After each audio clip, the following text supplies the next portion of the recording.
And we're back to learning CapCut in the year day 127. Let me show the fill channel option under audio basic. So yet again an audio effect. And for this clip you can see it kind of disappears when I use fill right with left. But left with right looks like none. So what's happening here?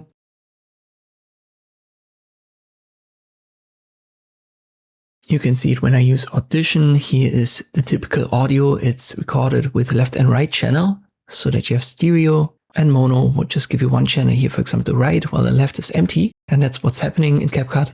When you have a mono clip that only has a left or right channel recording, you can double it here using the fill channel. And this is why a left with right looks like the original, but it's doubled. So the mono is basically turned into stereo, and the other one right to left, this is then empty, because it takes the empty, the left-hand side, and tries to double it, and this is why it looks empty.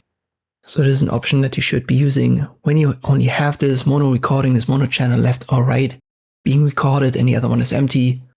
Word of caution, if you don't have that, so if you already have a stereo recording, then definitely don't use it. Your audio already sounds correct, in simple terms correct. You're not gaining anything, but potentially it might actually hurt your audio.